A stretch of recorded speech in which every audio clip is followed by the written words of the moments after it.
Football is a beautiful sport that everyone can play and enjoy, but with beautiful things sometimes come bad things.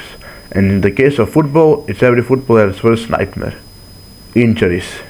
All footballers face them, whether they are young, old, and some experience them more and some experience them less. But they are a must face in every footballer's career. In this video we are going to cover some of the worst injuries in football history, so sit back and enjoy. If I asked you, who is the best striker in the world right now, you will probably say Erling Haaland. And as many of you know, Haaland's dad, Alf Inge Haaland, was also a professional footballer, having played for some big clubs like Leeds United, Nottingham Forest and also Manchester City, just like Erling. So, while Alf Inge was playing in Leeds, Leeds faced Manchester United, where one of the most reckless footballers, Roy Keane, was laying on the floor injured. But Alf Inge apparently stated that Keane was a crybaby, that Keane was faking it. Well then, in 2002, during a Manchester derby where Alf Inge played for City, Roy Keane went sliding in straight at Alf Inge's knee, giving him a very rough injury which ended up ending Alf Inge's professional career as he retired shortly after due to injury. Roy Keane said that he did this to take revenge for what Alf told him when Keane himself got injured. Well, this video will be strange if one of the most injury-prone players ever, Neymar, didn't make the list. Neymar's career was full of injuries that made him not reach his full potential.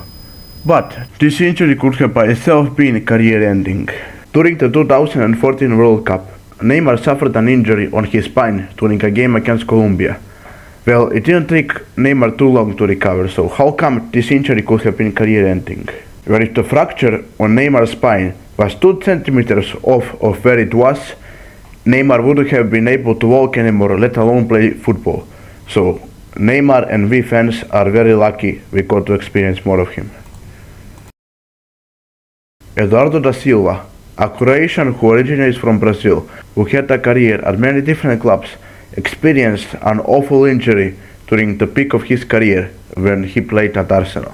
So, in 2008, during a match between Arsenal and Birmingham City, Eduardo was driving the ball and then Martin Taylor mistimed a tackle, leaving Eduardo with a broken fibula and a dislocated ankle.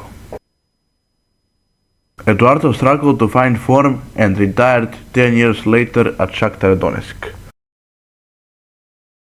David Bust, who had a career spanning at lower division English clubs, in 1996, while he played in Coventry City faced against Manchester United, where Bust experienced every footballer's biggest nightmare, as he got a career-ending injury.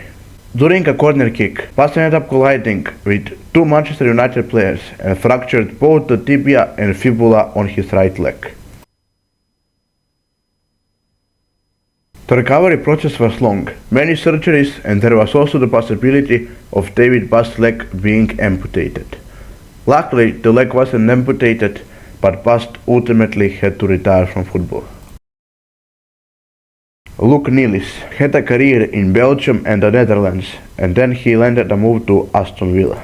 Well, Nilis, in just his 3rd appearance for Aston Villa, got a career-ending injury. As during a game against Ipswich, Nilis collided with Ipswich goalkeeper Richard Wright, and the injury led to a compound fracture in Nilis's right leg. Nilis had intense surgery and rehabilitation, and to make it worse, the wound on his leg got infected, so there was a chance that Nilis's leg could have been amputated, which luckily didn't happen, but Nilis had to end his football career. There are many awful injuries in football that aren't included in this video, so if you want to share some, feel free to comment.